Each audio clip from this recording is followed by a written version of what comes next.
Olá pessoal, bom dia.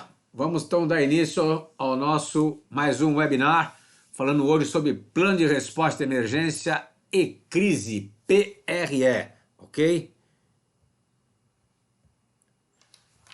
Muito bom, todo mundo vendo a telinha aqui, então hoje a gente vai conversar um pouquinho sobre isso, vou falar da nossa experiência e principalmente, na verdade, dar para vocês aí um processo que nós estamos utilizando, que são os protocolos realizados, elaborados de maneira muito mais prática, muito mais objetiva, ok? Bom, aqui é o currículo meu, vocês já me conhecem, tá certo? Eu tenho uma vivência boa, na verdade, esses 32 anos de área privada na questão de plano de resposta à emergência, contingências, mas mais focado, na verdade, na emergência. Vou citar alguns cases nossos que nós participamos, vocês vão ver o que nós elaboramos, fizemos e safamos. Por quê? Porque a emergência, na verdade, e a resposta à crise, ela tem que ser altamente flexível. Se não for flexível, a gente não consegue, na verdade, estar dando a resposta adequada, senão a gente fica completamente a pé.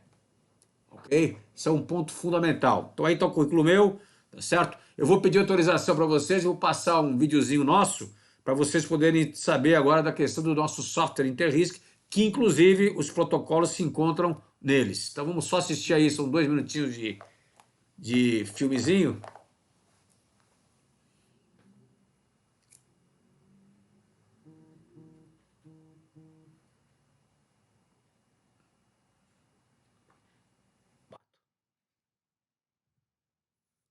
Você sabia que para uma empresa se tornar resiliente e competitiva no mercado, a otimização dos seus processos é fator primordial? Agora, sua empresa pode contar com uma ferramenta tecnológica e automatizada que atende às áreas de governança, riscos e compliance, facilitando o trabalho dos gestores e otimizando os processos. O software Interrisk tem diferentes módulos para a otimização de todas as áreas da empresa, além de integrar informações de inúmeras disciplinas com a visão ampla da interconectividade alinhada com a inteligência em riscos. Com ele, as diversas disciplinas de riscos são integradas a um único framework, possibilitando um processo sistêmico e contínuo, de forma em que todos trabalhem em sincronia. A ferramenta permite a visualização dos riscos de forma estruturada, em matrizes completas a partir da interconectividade entre riscos para identificar quais necessitam de prioridade no tratamento. O Interrisk é uma solução em nuvem, sem taxa adicional por licença e de fácil manuseio para os gestores. Software Interrisk, levando inteligência em riscos para o mundo. Ok, senhores. Muito bem. Qual é o objetivo do nosso webinar, do nosso bate-papo de hoje? Então, eu quero apresentar para vocês um framework, tá certo? Um processo, onde nós vamos estar escrevendo, na verdade, né? Elaborando os protocolos, integrado com crise, porque a crise pode acompanhar ou não a emergência, mas um ponto primordial, uma premissa básica, ele tem que ser prático e operacional, visando o quê? A sua eficácia, tá certo? Então tem que ser prático e operacional. Prático em que sentido? Não pode ser uma bíblia. Então bíblia não existe mais.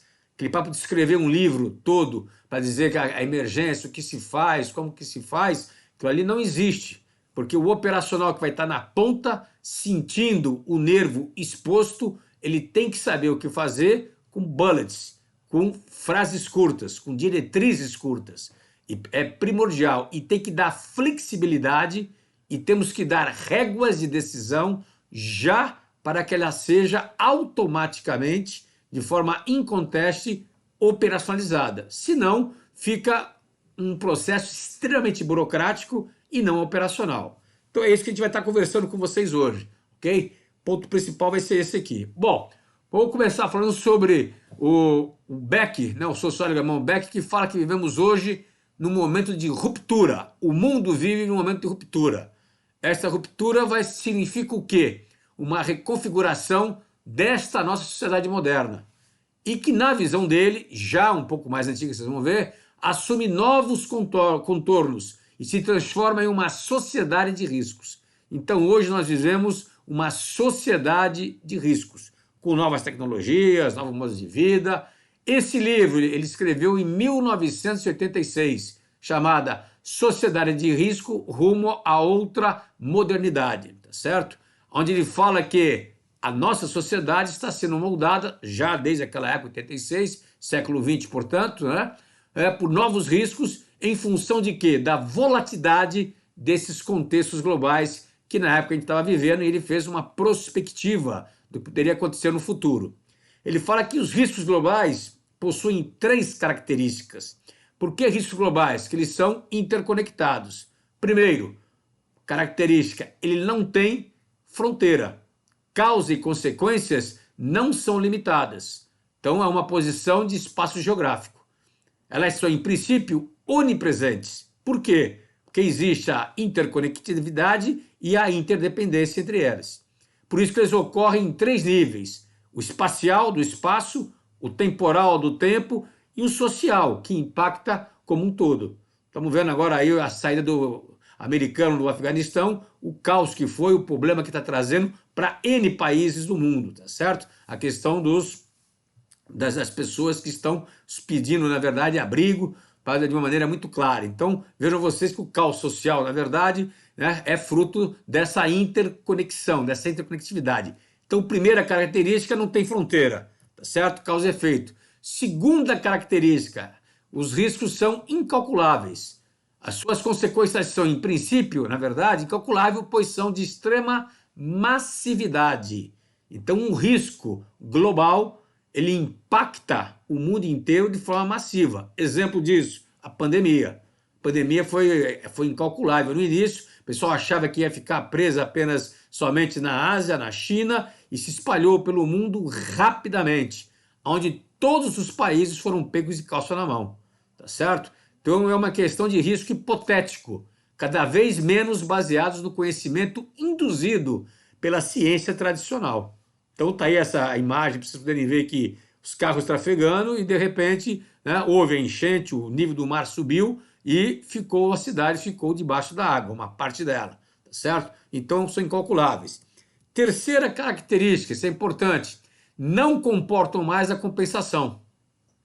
O que é a compensação? Tá certo? O sonho da segurança da primeira modernidade foi baseado numa utopia científica de tornar o quê? De tornar as consequências, que eram inseguras, tá certo? E os riscos das decisões sempre mais controláveis. Então eu tinha a percepção, tinha o conceito que eu poderia controlar, na verdade, as consequências. Tá certo? E aí tinha a questão de compensar ou não, né? Se elas eram ou não compensáveis. Hoje não existe mais. Uma vez que o sistema global de finanças faliu, desmoronou, o clima mudou de uma maneira inconteste, irrevogavelmente ele mudou. Nós do Brasil estamos sentindo isso também agora. Grupos terroristas possuem armas de destruição em massa. Então o processo da compensação ficou para trás. Então características, né, de riscos globais. Dessa maneira, a lógica da compensação, ela morreu, sucumbiu e foi substituída de forma muito mais clara, muito mais rígida pela precaução, que é a prevenção, e a diminuição do impacto, que é a mitigação. Tá certo? Então, na verdade, a prevenção e mitigação está ganhando prioridade sobre a compensação. Quer dizer, a questão do risco assumido. Tá certo? Isso já não tem mais, porque não compensa mais você fazer isso. Então nós estamos igualmente tentando o quê? Antecipar e impedir riscos cuja existência ainda nem foi provada. Então a conjectura hoje vale, a prospectiva hoje vale. E isso serve para quê? Para nós, gestores de riscos, que eu possa estar, na realidade, elaborando protocolos, cenários, né, de emergência que a minha empresa, o meu contexto, possa vir a ter. Isso é a grande sacada que eu tenho que fazer de maneira muito clara, muito direta, tá certo? Ponto fundamental. A gestão não pode, nós gestores, não podemos relatar o que aconteceu. Porque o que aconteceu já ocorreu, já levei a paulada. Mas eu tenho que tentar o quê? Mostrar para a alta gestão, falar para a alta gestão o que poderá vir a acontecer. O futuro. Então eu tenho que ter uma visão de futuro, tenho que ter uma visão de antecipação. Esse slide que vocês já conhecem bastante, eu mostro em todas as minhas apresentações, porque eu gosto muito dessa fotografia, mostra que nós não podemos olhar para trás. Não dá para olhar para trás de maneira muito clara, tá certo? Isso é importante. Tem que olhar para frente. Ao olhar para frente, eu não vou enxergar de maneira nítida. Não tem como enxergar de maneira nítida. Nós não somos mãe de Ná. Eu não tenho uma bola de cristal para poder estar enxergando o que vai acontecer. Eu tenho perspectivas, eu tenho sintomas, eu tenho a minha percepção. E é isso que eu tenho que utilizar para quê? Para poder me antecipar, eu ter antecipação, tá certo? E para poder fornecer para a minha corporação, para a minha organização, flexibilidade e adaptação. Então, esses são pontos fundamentais que nós temos que estar fazendo. Nós temos que fazer isso aí. Então, eu necessito, mais do que nunca, nesse século XXI, com essa volatilidade muito grande que está ocorrendo, tenho que ter e trabalhar com cenários prospectivos de riscos, o que poderá vir a acontecer. Quais são, na verdade, as tendências, quais são as possíveis rupturas, o que vem pela frente. E eu tenho que estar alertando a empresa disso, tá certo? Para poder se preparar, para poder aguentar a pancada que pode sofrer ou ela tentar mudar. Então isso é fundamental nós entendermos essa relação, senão a gente fica para trás, de maneira muito clara, tá certo? Olhem só essa imagem aí que estou mostrando para vocês que aconteceu agora. Não, então a gente pega a imagem do Afeganistão 2021, que não tem justificativa da forma como o americano saiu, isso não tem justificativa, não tem. O Biden tomou uma decisão errada, tá certo? Não ouviu a inteligência, não interessa o motivo. Tomou uma decisão errada, saiu de maneira completamente estapafúrdia, tá certo? Atrapalhada, tá certo? E lembra à sua esquerda o Vietnã de 75, o mesmo caos.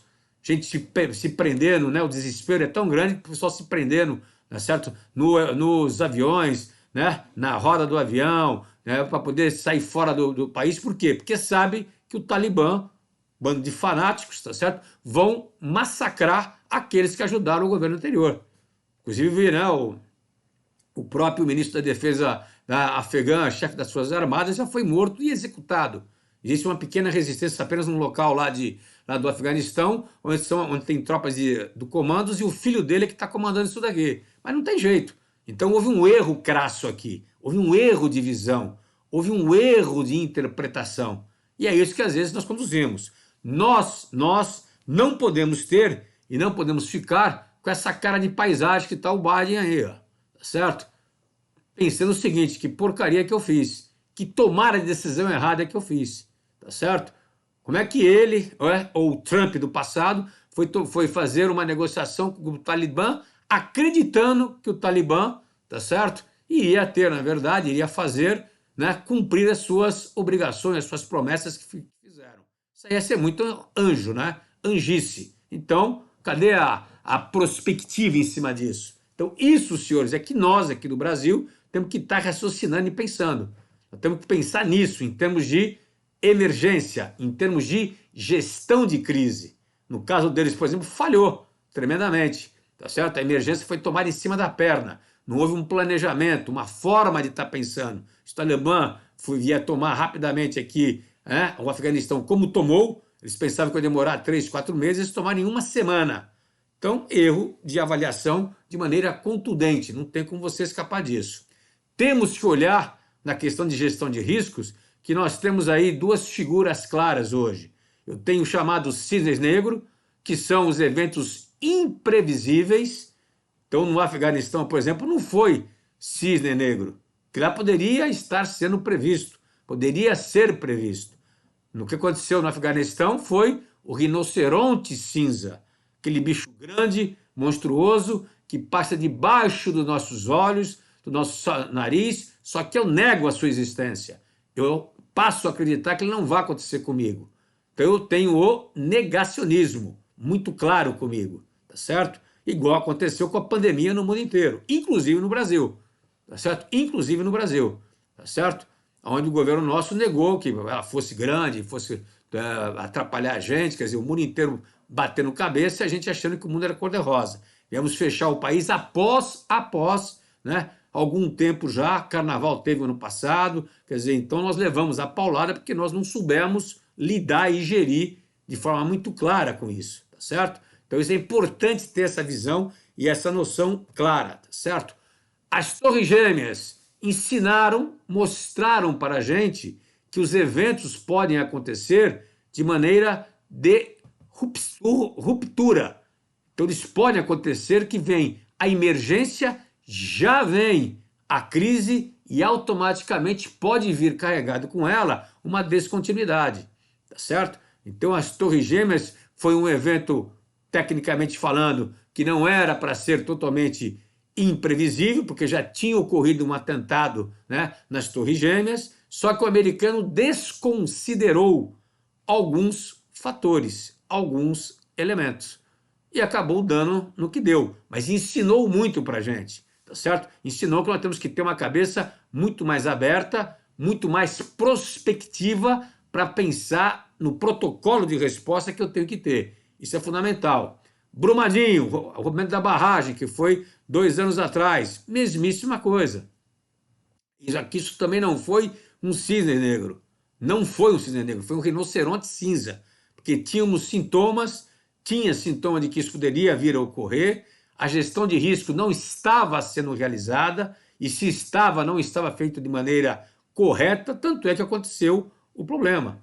É o mesmo que eu falar que um ataque cibernético, tá certo? Aconteceu porque Deus quis, aconteceu porque o hacker foi super inteligente. Não, não foi. Nós erramos em alguma coisa, nós erramos na defesa, nós erramos na implementação de processos, sistemas e tecnologias. Não tem como a gente não aceitar isso aí, senhores. Então nós temos que ter uma visão muito clara, né, dos problemas que a empresa possui e das suas respectivas fragilidades. Eu não posso olhar aquilo ali e falar, não vai acontecer. Eu não posso olhar aquilo ali e falar, não, pô, isso não vai acontecer comigo, nunca aconteceu. Isso não existe. Então, são alguns exemplos que eu estou mostrando para vocês que isso aqui é claro. A pandemia, por que o mundo inteiro deu resposta lenta? No mundo inteiro. Foi o mundo inteiro.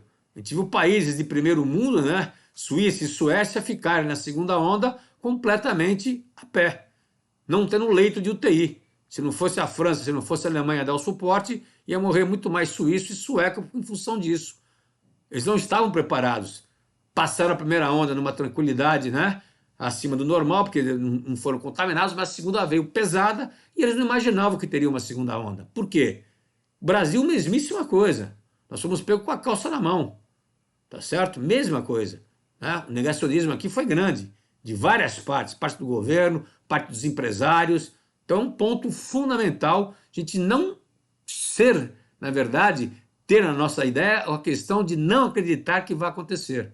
Pode vir a acontecer. Eu tenho que pensar em vários cenários. Esse é um ponto que eu quero conversar com vocês bastante. Então, qual é a minha visão holística que eu tenho que ter em relação a planos de emergência? Primeira coisa básica. No plano de emergência, eu tenho, na verdade, quando eu vou trabalhar com a emergência está linkada diretamente aos riscos que eu tenho. Então, na minha prevenção, eu faço um levantamento de riscos e faço, na verdade, o quê? Uma análise de risco.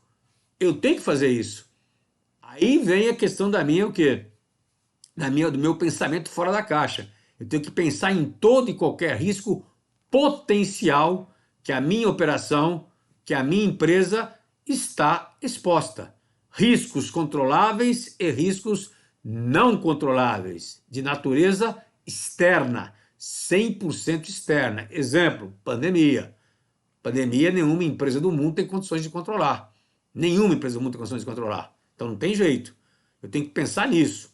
Tenho que pensar que se ocorre o evento, ou seja qualquer tipo de evento, uma explosão, um incêndio, um ataque cibernético, tá certo? Uma pandemia, um risco político, uma recessão econômica muito forte que está acontecendo agora, o que eu vou fazer? O que eu faço com isso? Então, eu tenho que pensar que eu posso vir a ter processo, serviço, vidas em perigo e o meu sistema ficar indisponível temporariamente.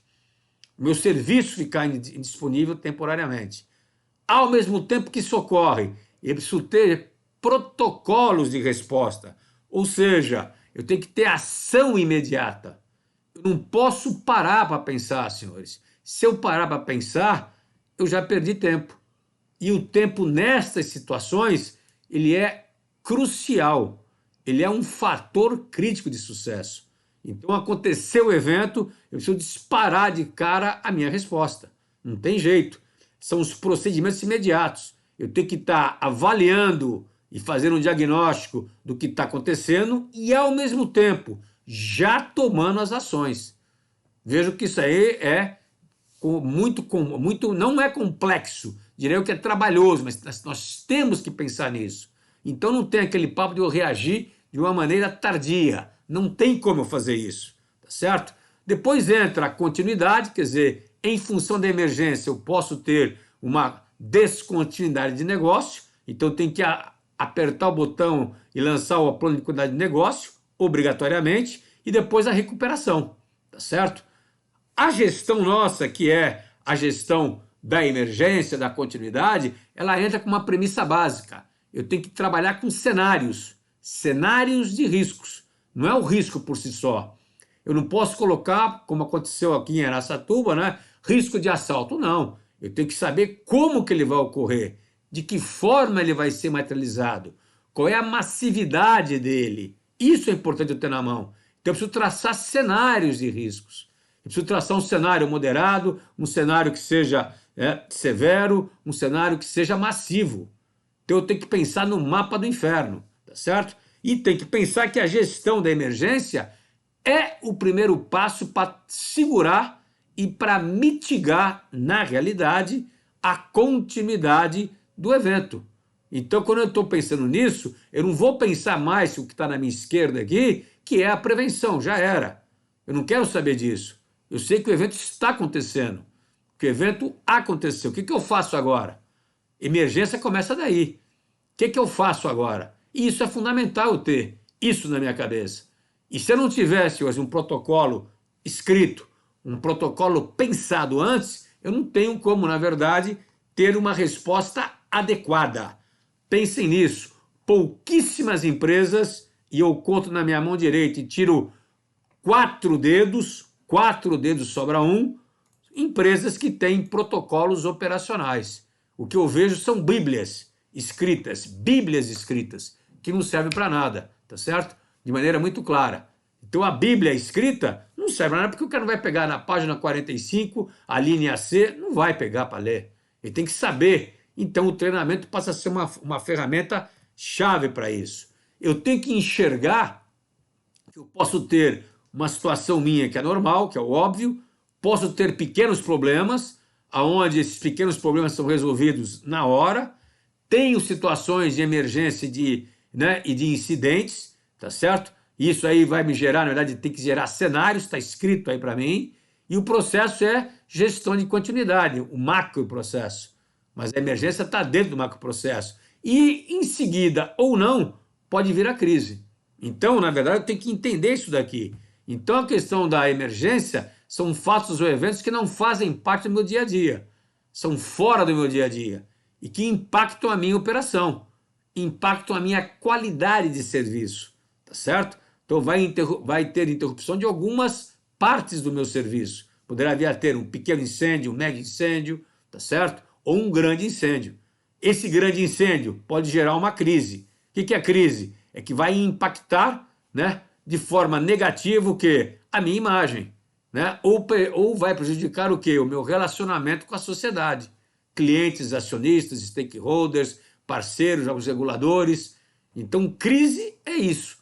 Eu não posso deixar que a crise venha acontecer de maneira muito intensa, porque senão complica mais ainda a questão da emergência, que pode se transformar numa descontinuidade, se eu não tratá-la de maneira inconteste.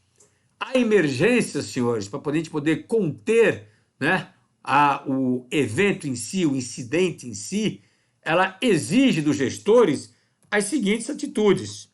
Primeira, decisão extremamente rápida. Então eu não posso parar para pensar, senhores, eu preciso já ter isso na ponta da língua. Por quê? Porque o tempo é o fator crítico de sucesso.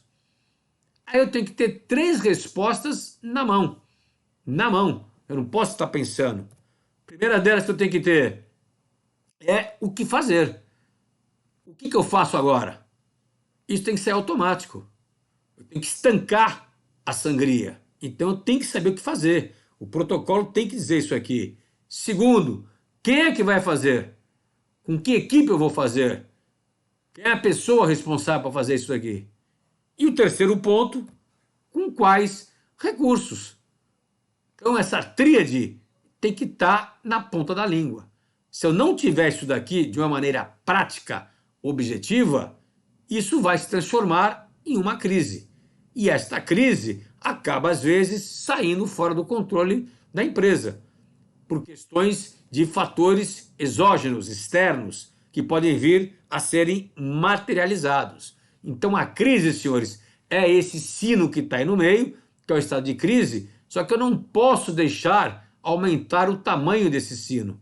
Quer dizer, essa curva minha, eu preciso achatar essa curva, que essa aí significa o tempo que eu estou. Então eu tenho que conter a crise, tenho que dar solução para a crise, obrigatoriamente. Se eu não falar nada para a imprensa, não me comunicar com a imprensa, não comunicar com o meu público-alvo, com os meus colaboradores, a tendência é essa crise aumentar de maneira extremamente massiva para a empresa. Então a crise, ela caminha junto com a emergência. A crise caminha junto com uma descontinuidade, tá certo? Numa emergência, se morrer 2 pessoas, 3 pessoas no meu incidente, tá certo?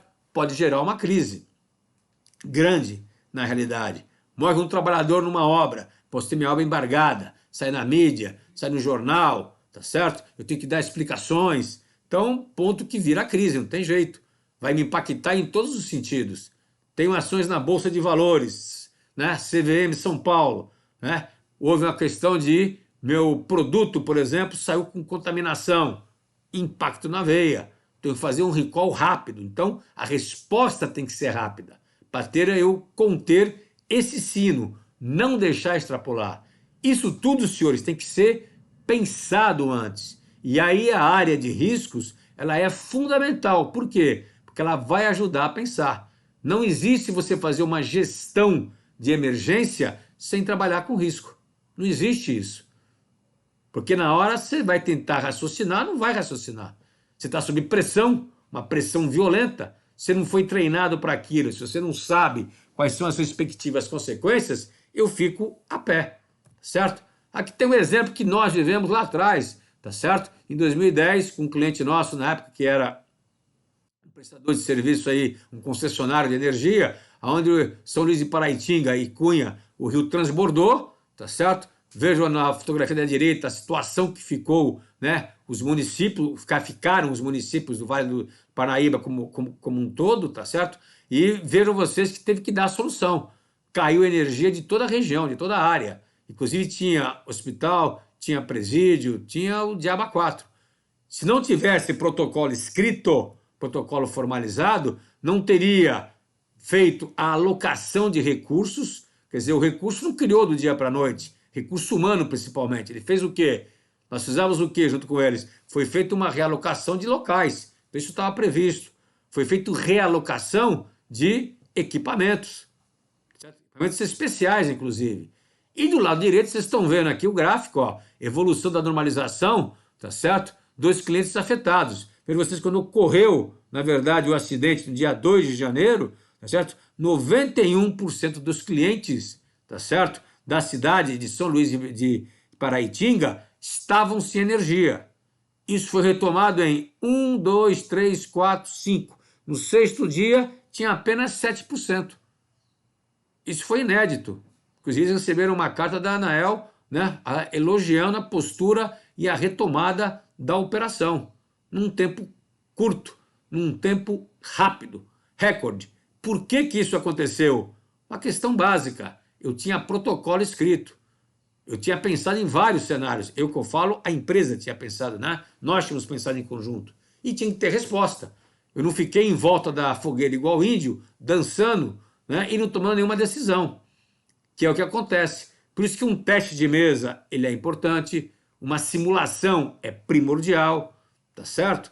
Porque os protocolos devem ser curtos, tem que ser curtos, tá certo? Então, uma situação que nós vivenciamos. A outra, invasão indígena em obra de infraestrutura. Então, a nação lá, Munduruku, invadiu, tá certo? Uma usina que estava em obra, tá certo? Paralisou as suas atividades de construção, tá certo? E tivemos que ter o plano de emergência acionado. Emergência barra crise. Por que crise? Porque índio invadiu, índio você não pode meter a mão, então a série de complicações, tá certo? E pior do que isso, a situação evoluiu. Evoluiu para onde? Saíram, né? Então tivemos que fazer uma preparação toda. Esperamos, na verdade, que eles viessem, a gente sabia que eles estavam vindo, tinha um drone filmando, mas ponto principal, a situação também houve o desvio, ó, porque eles foram para a cidade, tá certo? E na cidade, tá certo? Eles quiseram, inclusive, sequestrar o pessoal da FUNAI. Então foi feita uma montagem de uma crise, um comitê de crise, casado, integrado, e ações para isso, para tentar evitar esta situação. Quer dizer, saiu de uma posição fixa de dentro da usina, foi negociado isso daqui, tá certo?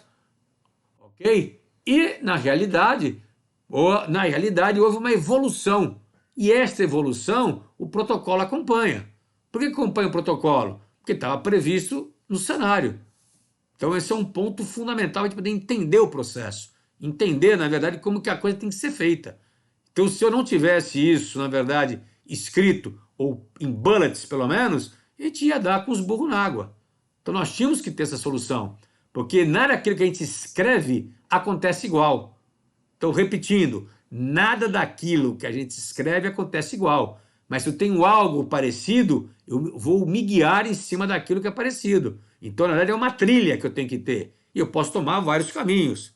Um outro exemplo para vocês. Em 2008, a gente estava na África, em Angola, tá certo? Em Cabinda, no bloco onshore norte, tá certo? Numa base fixa. Cabinda ainda era um protetorado português na época da Revolução, da independência de Angola. E Angola acabou fazendo negociação, tomou Cabinda para ela. Então, Cabinda ainda tinha um movimento guerrilheiro de liberdade de Cabinda, porque Cabinda tem petróleo, tá certo? Então, foi feito um mapeamento de risco, foi feita uma estrutura onde a Força Armada angolana tomava conta do anel, à sua direita aqui, né, numa área maior, e nós tínhamos os fly camp, tá certo? Que eram os ciclos de patrulhamento, né, nas bases menores, com a segurança privada, tá certo? Então a gente estava no meio do mato, na verdade, no meio da selva, né, tomando conta disso, de maneira muito clara, gerenciando esse risco como um todo. Nós éramos terceiros lá tomando conta, nós como brasileiros. E aconteceu o quê? Levantamos os riscos, né, vários riscos foram levantados, levantamos cenários de riscos, tá certo? Então aqui só está colocando o risco, ó, mas tínhamos aí cenários de ataque à base fixa, ataque a paiol, ataque, na verdade, a equipes de campo, ataque a deslocamentos de viatura, sequestro, tá certo? Extorsão ou visando a questão política, risco que a gente transformava em cenários. E aconteceu, na verdade, o ataque. Ataque aonde? Na base fixa. Aconteceu o ataque, com RPG e tudo. E tivemos que abandonar a base. Abandonar por onde? A pé. Porque estava previsto, como era, na verdade, vizinho do Congo, era previsto deslocar, sair helicóptero para ir pegar a gente em determinados pontos. Isso não aconteceu. Apertamos o botão e saiu o plano B. Fomos caminhando no meio do mato. Não teve jeito. Não teve jeito. Tá claro? Então, se não tivéssemos a flexibilidade, o pensamento, né, de criar uns cenários, tá certo? Para você estar estipulando o plano A, B, C, a gente ficaria a pé. Ficaria esperando lá vir helicóptero que não levantou o voo do Congo, por N motivos, e a gente poderia ter sido preso, sequestrado, etc. Então, nós temos que pensar em situações. E isso é fundamental num plano de emergência. Eu não posso raciocinar numa ideia bitolada, numa ideia fechada. Eu tenho que estar aberto, literalmente aberto. Nós seguimos, na verdade, este framework. Ou seja, vejo vocês que no item 1 a gente faz comunicação e consulta, a gente segue aqui, né, o framework da 31.000, mais reduzido, mas seguindo as duas normas que saíram ano passado, que é diretriz para a gestão de incidente e diretriz para aviso ao público. Por que aviso ao público? se eu sou uma organização, uma empresa que vai impactar a comunidade, que vai impactar, né, a cidade, vai impactar o país, eu tenho que avisar. Eu tenho que avisar, tá certo? Para que o pessoal se prepare. Por exemplo, agora estamos com risco de apagão, tá certo? Estamos com risco de apagão. E não sou eu que falo isso, são os especialistas que estão falando isso daqui. O governo até agora não falou nada. Só o Bolsonaro que falou que tinha que desligar um ponto de luz em casa. Quer dizer, mas não está preparando a população, não está avisando, não está comunicando de maneira clara. Então, cenários de riscos eu tenho que ter. E no mínimo 3 cenários eu tenho que trabalhar com eles. Com a tríade: moderado, severo e massivo. Para isso eu tenho que entender, obviamente, o contexto estratégico da empresa, mas principalmente no 2.2 que vocês estão vendo aí, o mapa de risco. Tá certo? Não tem jeito. E tem que ter uma estrutura, tá certo? Depois de eu construir cenários de quê? De emergência e crise. Ou seja, quem vai participar da emergência, a equipe vai participar da emergência e os comitês de crise, que vocês vão ver um pouco mais à frente. Eu preciso ter isso, porque o comitê de crise toma decisão, que às vezes eu estou com o nervo exposto lá na frente, eu não estou enxergando fatos, elementos essenciais que o pessoal daqui de trás, do escritório, do tapetão, está vendo e que é importante. Então é um trabalho casado, conjunto, eu tenho que ter isso daqui. E sim, depois eu escrever os protocolos. Então eu tenho que trabalhar com isso. Quando acontece o evento, eu tenho que trabalhar com isso daqui, tá certo? E no item 6 eu faço o quê? A revisão e faço testes, senhores, simulados. Fato que o Brasil, as empresas não fazem. Não fazem nem com ataque cibernético, que é o que está ocorrendo. Não fazem. Se alguém falar que faz o teste operacional, eu pago para ver. Tá certo? Não fazem. Muito difícil fazer. Tá certo? Pega aí até os aeroportos aí que faziam antigamente, né, uma vez ao ano, a cada 2 anos, hoje nem isso mais faz. Tá errado. Tem que ter treinamento. Tem que ter o processo como um todo. Ok? Isso é importante. Se a gente não fizer o teste no rever se o protocolo serve para aquele cenário ou cenários parecidos, e no teste eu tenho que simular situações que são adversas. Não vou simular aquilo que está exatamente no cenário. Eu tenho que colocar umas pitadinhas, tá certo, de pimenta para ver como que a equipe, como que o pessoal que está previsto participar vai ter a sua atitude. Faz parte do processo. Esse aqui é um framework que nós utilizamos baseado aí na ISO, baseado em segurança e resiliência, é de quantidade de negócio, de maneira muito clara. Este outro aqui, tá certo, é de desastres. Desastres que envolvem, na verdade, catástrofes que envolvem comunidade direta, na veia, tá certo? Então eu faço primeiro o quê? Eu vou ter uma referência, identifico os riscos, analiso os riscos e monto estratégias de mitigação. Porque em caso de catástrofe, eu já estou pensando que ela vai ocorrer um terremoto, um maremoto, um deslizamento de terra, e eu tenho que ter estratégia de mitigação, obrigatoriamente. Aí eu tenho os diagramas de causa e efeito que fazem com que eu vá levantar a possibilidade de acontecer ou não e de como que eu posso resolver o problema. Mas é estratégia de mitigação. Então o meu protocolo é para mitigar, como o protocolo da emergência também é para mitigar. Tá certo? Ponto importante isso. Outro ponto importante, se for um incidente computacional, eu vou usar o NIST 800/61. Isso aqui é para ataque cibernético. Isso aqui é para fuga de informação, vazamento de dados, onde eu tenho que detectar e analisar. O ideal é eu detectar antes para levantar as minhas barreiras de segurança. Se eu não conseguir detectar antes, eu tenho que analisar a pancada que eu estou tomando. Por que analisar a pancada? Analisar a massividade. Para eu fazer o quê? As minhas medidas. Eu vou erradicar? Eu vou conter? Eu já tenho que recuperar? Eu vou isolar o ataque cibernético desligando, né, da tomada aí os outros sistemas? Em TI eu posso fazer, em TA eu não posso. TA é a parte de automação de uma fábrica, de uma usina e etc. Não posso tirar da tomada. Tá certo? Mas é um outro framework que tem que ser pensado e racionado por vocês. Tenho também o que a Defesa Civil, muito bem feita por sinal, junto com o PNUD da USP, possui, tá certo? Quem realiza o teste aí, a Cláudia? Quem realiza o teste? Área de risco ou auditoria da empresa? Área de risco. E a auditoria acompanha, Cláudia. Então a área de risco realiza o teste, planeja e a auditoria acompanha como observador de conduta, como um observador à parte. E ele vai anotando e, na verdade, ele vai verificando se está cumprindo os quesitos que vocês colocaram como sendo mínimos necessários. Então, se fizer um teste de mesa, por exemplo, área de risco, tá certo? Você vai colocar lá quais são os objetivos a serem atingidos. E a auditoria vai ter que verificar se aqueles objetivos foram ou não atingidos, ok? Então, isso é um ponto importante, ok?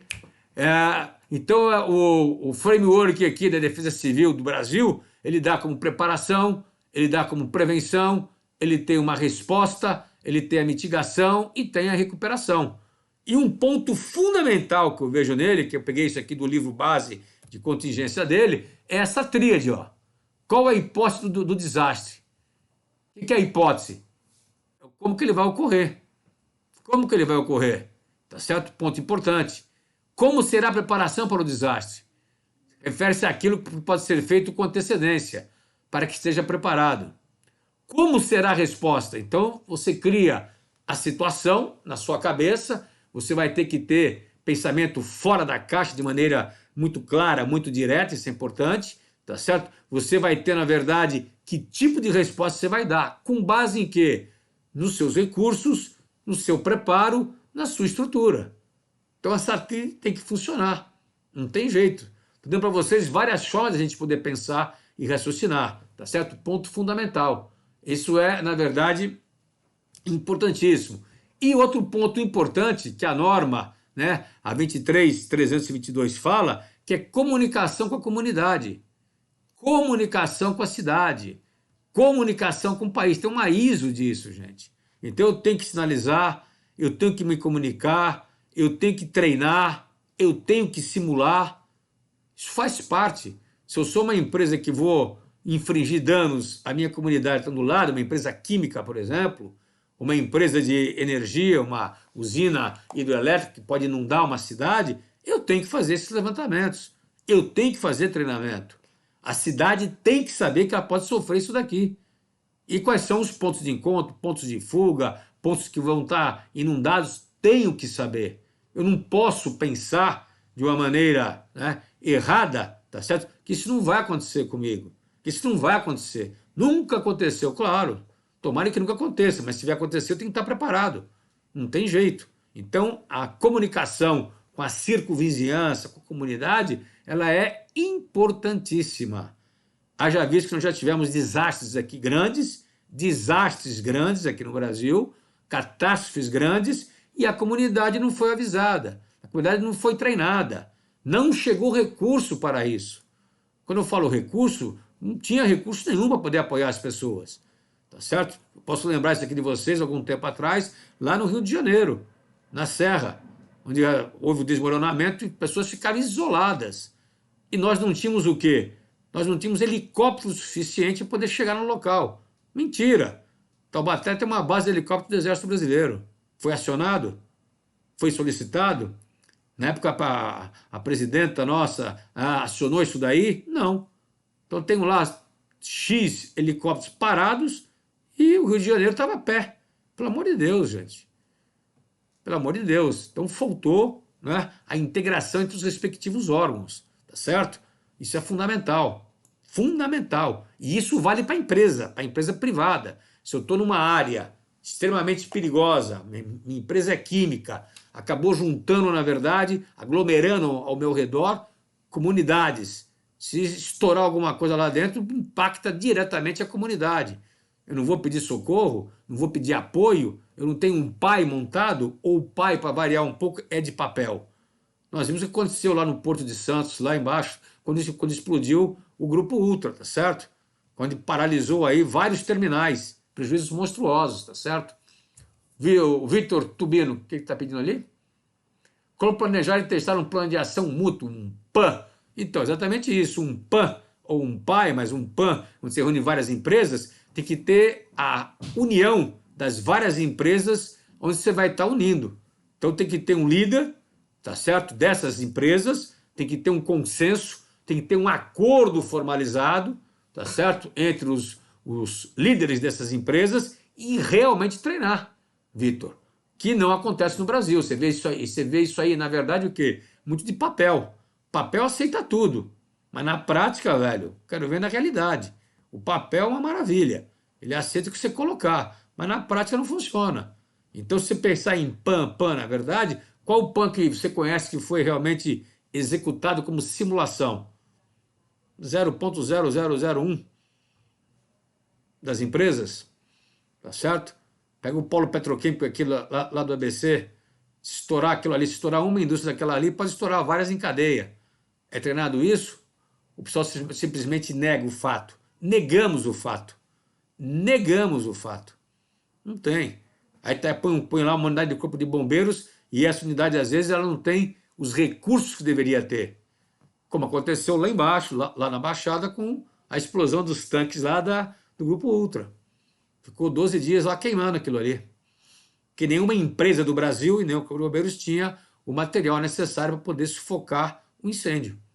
Isso é uma realidade, aconteceu. Ok? Então, emergência. A emergência tem que ser feito desta forma, desta maneira. Então, um protocolo, né? O que, quem, como fazer? Nós, da Brasiliano, né, utilizamos o nosso sistema, né, Interrisc, um protocolo de uma única página, um único chart, seguindo o Canvas. Então, no lado esquerdo, a gente coloca 3, 4 cenários críticos. Tem um caso aqui, é incêndio de explosão, tá certo? Ó, chance baixa, impacto severo. Colocamos os impactos, as consequências, que é o social, ambiental, regulatório, né, infraestrutura interna e a reputação. Colocamos as ações, ó, se olhar que as ações já estão em bullets. Em bullets, colocamos os recursos críticos, as parcerias críticas, que tem que ser feita, Corpo de Bombeiros, Defesa Civil e etc. E o desembolso financeiro.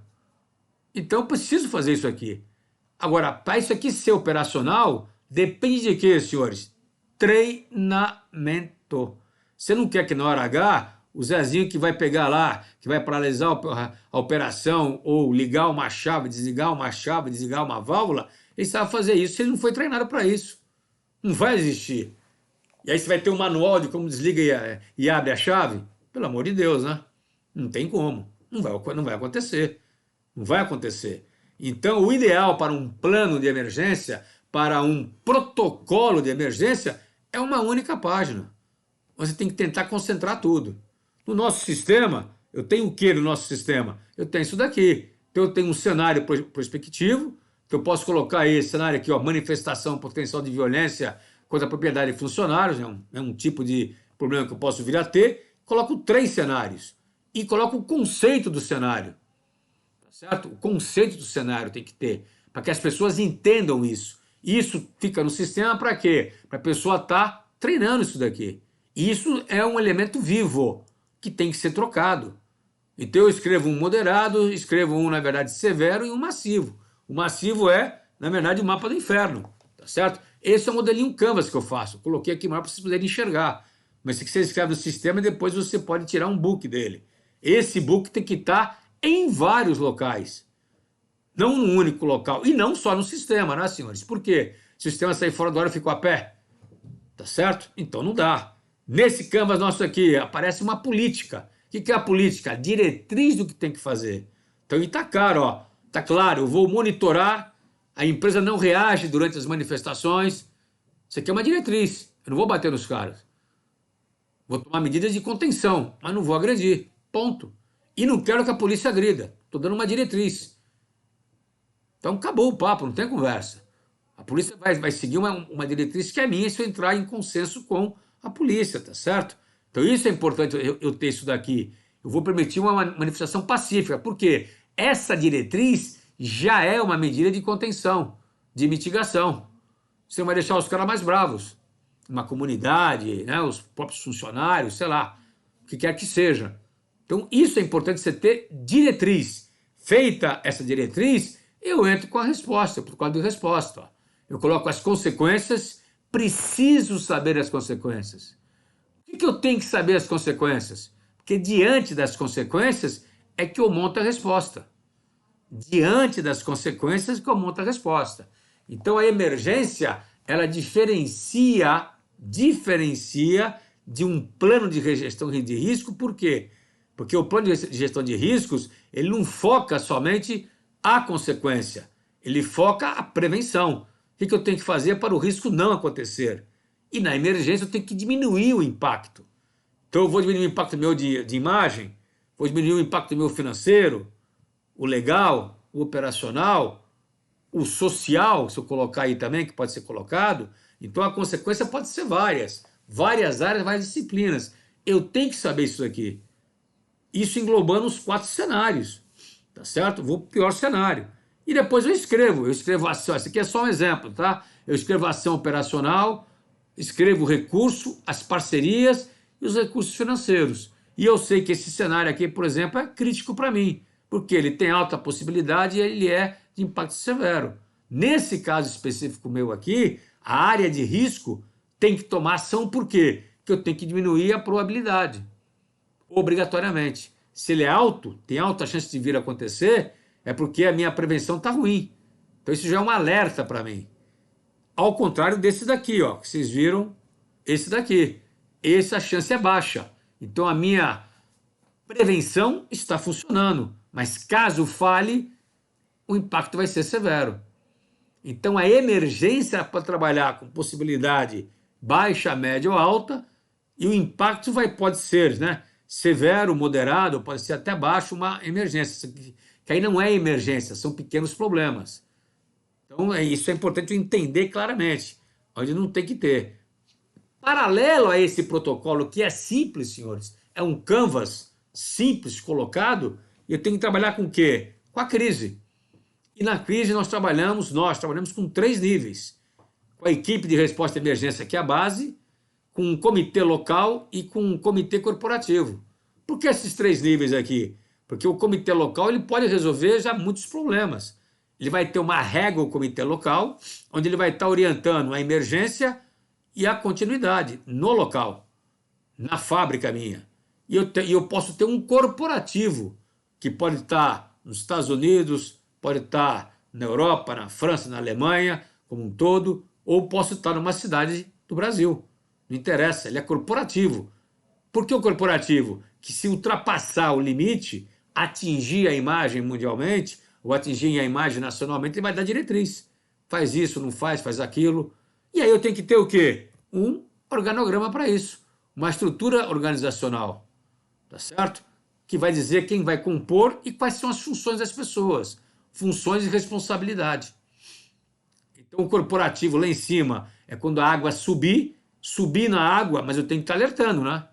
De dizer para o cara, ó, arrebentou a barragem, não. Tem que estar avisando, olha, está grave a situação. Porque a pessoa vai se preparando aqui em cima, já com os protocolos deles na mão também. O que eu faço? O que eu vou dizer para a imprensa? Quem vai falar com a imprensa? Sou eu, o presidente? É o meu VP? É a minha área de comunicação? Tá certo? Existe uma regra básica que quem é o dono do problema não pode dar entrevista. Por quê? Porque a imprensa vai pedir para ele dar a respectiva solução. E ele não pode dar a solução na hora, né? Diz a lenda que eu posso omitir, eu não posso mentir. Omitir você pode, mas eu não posso mentir de maneira clara. E tem o núcleo operacional, que é o comitê local.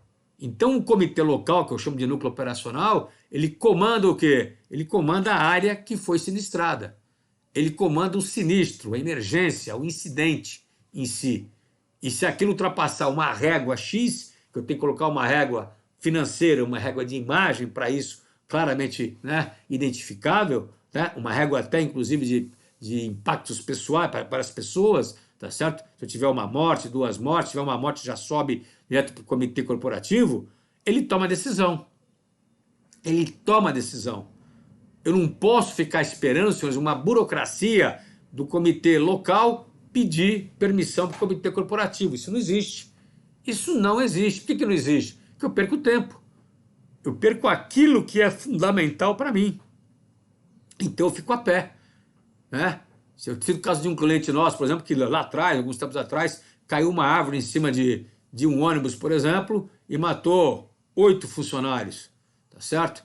Isso lá em cima no norte do país. E esses funcionários eram de outros estados do Nordeste, tá certo?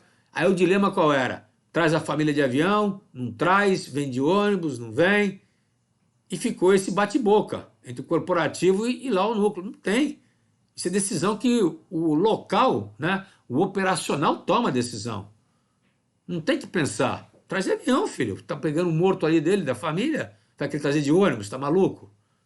Pô, não tem o que pensar, não tem o que raciocinar. Ou igual aconteceu com a TAM aqui, onde teve o um acidente aqui da TAM, aqui em São Paulo, aquele avião, né, que veio de Porto Alegre, que caiu aqui em Congonhas. No dia seguinte, eles tiveram, né, o pior cenário, que tiveram duas pontas, tinham que gerenciar São Paulo e Porto Alegre, tá certo? O avião saiu de lá, né, foi à tardezinha esse acidente, no dia seguinte saiu de lá o avião, para trazer as famílias, né, dos mortos aqui em São Paulo, e os caras vieram com um jato de carreira, normal, avião comercial normal deles. Estupidez, burrice, não sei quem pensou nisso.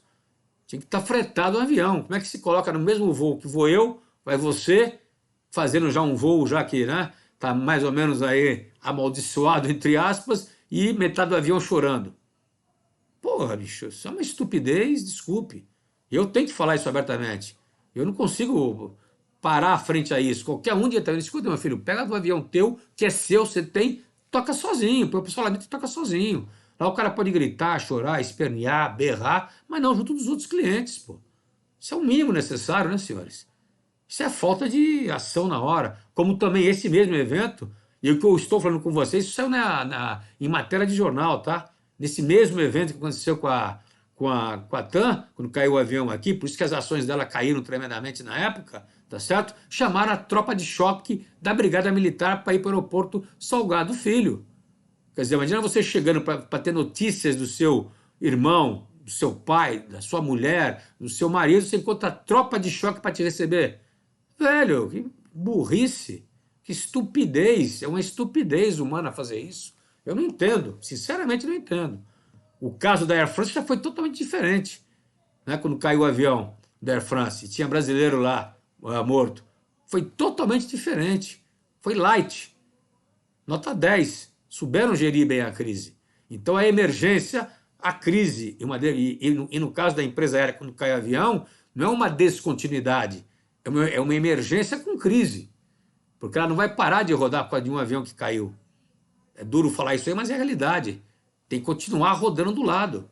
Não tem jeito, tá certo? E aí vem muito da questão da liderança, vem muito da questão da personalidade que está tocando a crise / emergência. E aí isso depende de quê, senhores? Treinamento. Treinamento. Eu não posso deixar de ter treinamento. Eu tenho que saber falar com a mídia, eu tenho que saber peitar a mídia, eu tenho que saber me emocionar na hora certa, tá certo? E tem certos casos que são, na verdade, marcantes para nós. O caso de Mariana foi onde o presidente era muito novo, uma pessoa fantástica, na verdade, gente muito boa, mas na hora que deu a entrevista acabou chorando, porque ficou emocionado com a situação dele. Dele que fala em relação ao que ele fez lá com as pessoas, que foi muito menor do que Brumadinho, o que teve uma reação inversa. Teve uma reação inversa. Todos se lembram de como foi dada a primeira entrevista do presidente da Vale na época e depois no Congresso Nacional, onde todo mundo levantou e ficou sentado. E eu falo isso com o seu departamento, que é fato público, né? Tá certo? Eu estou falando mal, não estou falando mal, estou falando um fato. E fato a gente não pode esconder. Porque nós temos que aprender com os erros dos outros, infelizmente. Essa é a vida. Errar todo mundo erra, eu erro, já errei. E já errei bastante. Certo? Porque no início da minha carreira, eu fui negociador de pessoas sequestradas. No Brasil aqui era novo isso daqui. E errei. Errei. Assumo isso daí, claro. A gente não sabia fazer direito. Não tinha curso sobre isso. Depois começaram a sair os cursos, a negociação e etc. E depois a polícia de São Paulo ficou sendo expert no assunto. Nota 10. Mas não adianta, senhores. Nós temos que aprender com isso e não deixar a gente errar. Ok? Então, como ponto aí que eu queria só citar com vocês o protocolo tem que ser simples, tem que ser direto, não façam, pelo amor de Deus, não façam, né? Pelo amor de Deus, Bíblia, não façam Bíblia, não façam o fluxograma Vale para pessoa que tem um certo patamar. Pessoas que não têm um certo nível, um certo patamar, não irão entender. Então, o fluxo é importante para quem entende. Mas vai ser extremamente nefasto para o nível operacional. cara olha aquilo ali na hora, não entende direito, ponto, faz errado. Então tem que ser uma coisa simples, direta, reta, ó. Segue a diretriz, filhinho, tá certo? Não bate ninguém. Porra, não quero problema. Deixa o cara bater aqui, deixa o cara ir na porta. Ele não vai passar essa linha, tá certo? Fecha o portão, acabou. Deixa o cara fechar à vontade, depois a gente limpa.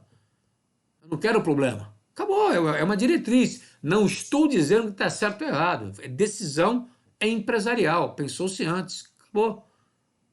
A Vale agiu muitíssimo bem, por exemplo, quando teve a questão aqui no Brasil sobre aquele evento que foi internacional, quando o pessoal fez manifestação no prédio dela, no Rio de Janeiro, eles fecharam o prédio, os caras picharam toda a paredona lá de mármore branco. Depois lavou. Perfeito, nota 10. Não teve atrito, não teve nada. Nota 10, não tem problema nenhum. Ele ia entrar em confronto para quê? Fechou bem a porta, trancou, acabou. Deixa o cara pichar, velho. Atitude técnica boa, parabéns para ela. Então, ver vocês que eu meti um pouco o cacete nela e estou elogiando. Então, são situações que nós temos que saber ter jogo de cintura. Isso é um ponto fundamental para que a coisa saia de maneira clara. Protocolo você tem que ter, então, vamos lá, resumindo aqui para a gente poder fechar nosso webinar.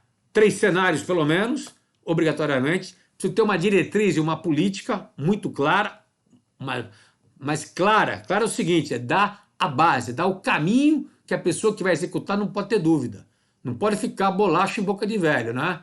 Para lá, para cá, para lá, para cá e ninguém fala nada. Então isso é importante. Tenho que ter as consequências para eu tomar as decisões e eu tenho que ter o que fazer. O que fazer, fala, eu tenho que fazer isso. Preciso de quê para isso? Preciso de recurso operacional, equipamento, material, preciso de parcerias. Posso precisar do Exército, posso precisar do Corpo de Bombeiros, posso precisar da Defesa Civil e grana. Quanto vai custar para mim? Eu não posso, na hora, eu pedir, comprar coisa, alocar coisa, não dá, aí não dá. Principalmente se for equipamento. Ok, senhores? A Cláudia, você acha que tem conflito se a área de risco fizer o levantamento das ações e também fizeram os testes? Não. As ações, na verdade, Cláudia, o ideal é que você faça isso casada com a área, né? Então isso é importante, né? Você vai fazer as ações, você pode desenhar com as áreas ações. Por que isso daí? Porque quem conhece bem a área é a respectiva área em si. Ele é o dono do risco, né? Você, como área de risco, você vai gerenciá-lo, você vai auxiliá-lo, você vai apoiá-lo. O teste você pode fazer. Aliás, o teste, na minha opinião, você tem que aplicar. E você, quando você for aplicar o teste, você vai, desculpe o termo, você vai com 2 tacos de beisebol na mão. Porque você não pode mais orientar. Tá certo? O teste por si só, você pode estar fazendo o teste em várias fases. Primeiro teste é light, você vai ensinar. O segundo teste é um pouquinho mais rígido e tem a simulação. Simulação é o seguinte, você joga na mesa a situação e vê o que vai dar. E aperta presidente, vice-presidente, diretor de RH, não tem papo, não tem conversa. Tá certo? Isso é um ponto fundamental, tá certo? Ok, senhores? Aqui nós temos que ter um fluxograma. Então, para que serve esse fluxograma aqui? É o fluxo para você poder startar, na verdade, a emergência, a crise. Startar. Então, quem mexe com isso? É o pessoal que vai estar de diretoria, é o pessoal que vai estar do comitê local. É diferente. Isso aqui não é o operacional que vai executar a questão da emergência em si. Tá certo? Então, aqui é um fluxo, como um exemplo, de que você vai startar ou não a crise ou não. Dá para recuperar, não dá, faz, não faz. Então, isso aqui é um outro papo, tá certo? Eu vejo, às vezes, que o pessoal pede, vamos desenhar um fluxograma para poder fazer nosso plano de emergência. Não dá certo. Não dá certo. Experiência minha. E olha que eu passei nesses 32 anos aí, né? Por isso que eu tenho cabelo branco para burro por causa disso. A Cláudia fez outra. Hã? Cláudia fez outra. Outra. Você não é área de risco responsável pelo elaborar o PCN, também cabe a esta área realizar o... Claro, não vai ter conflito, não. O que é um PCN, então? Vamos lá, boa pergunta sua, Glória. O que é um PCN? PCN é Plano de Qualidade de Negócio. O PCN, Cláudia, é uma resposta aos cenários de riscos que você montou. Então você, área de riscos, é a responsável pela prevenção, pela mitigação que você vai ter. O PCN é uma mitigação. Então a área de risco é dona do PCN. Antigamente, né, eu que sou mais coroa que vocês, antigamente tinha as áreas separadas, segregadas. Tinha área de risco e PCN. E, por incrível que pareça, o PCN não falava com risco. Uma besteira. Por quê? Porque o PCN tratava de risco de descontinuidade. E a área de risco não tratava. Como que não, pô? Como que não, pô? É uma coisa só. Eu até teve na época, eu tive com um banco que eu tinha as áreas separadas e perguntava, escuta, mas você não vai pegar os riscos da área de risco? Não. O risco deles é outro. Que outro, bicho? É o mesmo risco. Estou tratando de descontinuidade. Eu tenho cenários que podem virar emergência e da emergência partir para descontinuidade. Então você está certo, tá? Não tem conflito nenhum. Pode fazer que não tem problema algum. E aí eu estou colocando essa imagem aqui para brincar com vocês o seguinte, eu tenho aí, na verdade, uma ferradura, tenho uma figa, né? Tenho aí um santinho, quer dizer, por quê? Porque o que ocorre no Brasil, senhores? Isso é um ponto fundamental. Brasil e fora do Brasil também, mas no Brasil nosso aqui, tá certo? Nós não temos protocolos que sejam práticos. Então vamos pensar nisso. Eu não tenho protocolo que seja prático. E não tendo protocolo que seja prático, eu tenho que rezar, tenho que pedir, na verdade, colocar a ferradura atrás da porta, tá certo? Tem que ter minha figa para que o evento não seja materializado. Porque se for, eu vou dançar. Isso vale para o nível estadual, federal, municipal e privado. Os 4 pontos importantes. Qual é o município de São Paulo, do Brasil, que tem um plano, por exemplo, né, de resposta estruturado? Não temos. Embora tenha a Defesa Civil que briga muito com isso, mas não tem recurso, acaba não fazendo. O pessoal briga bastante, mas tem o material, o insumo, mas na prática zero. Zero. A gente viu lá quando aconteceu o problema que eu comentei com vocês da Serra Carioca, lá quando ela desmoronou inteira, ficou o pessoal isolado 48 horas porque não tinha helicóptero. Não tinha helicóptero no Rio, mas tinha helicóptero em Taubaté, uma base de helicópteros do Exército Brasileiro que não foi acionado, estou falando que não foi acionado. Quer dizer, os jogos não se falam. Área privada, mesma coisa. Tá certo? Então isso é importante ter isso aqui na mão. Ok, senhores? Alguma dúvida, vocês podem mandar aí no meu e-mail, brasiliano@brasiliano.com.br. Estamos à disposição de vocês para alguma dúvida maior aí que queiram tirar. Agradeço aí a boa vontade de vocês, agradeço o tempo de vocês, a acolhida, né? E lembrando vocês que nós temos aí um outro webinar sobre ESG um pouco mais na frente. Se não me engano, é dia 9 de setembro, tá certo? Vamos falar sobre os riscos aí do ESG, mas riscos sob a ótica do investidor, que está cobrando muito agora as empresas. Eles não querem mais aquele relatório para inglês ver. Relatório bonitão, maravilhoso, que não diz absolutamente nada do que ele quer enxergar. Ele quer métrica, né? E começa pela governança. Então é fundamental ter isso. E que tem a ver com isso daqui, tá? Que são os planos de resposta que tem que ter para mitigar riscos na área ambiental, na área social, tá certo? Que são cruciais hoje para o desenvolvimento nosso humanitário, da humanidade. Ok, senhores? Então agradeço aí a boa vontade de vocês. Até a próxima. Vocês terão à disposição aí, na verdade, esse webinar no nosso site e o material também será remetido para quem assistiu aí em loco. Ok? Obrigado, até a próxima.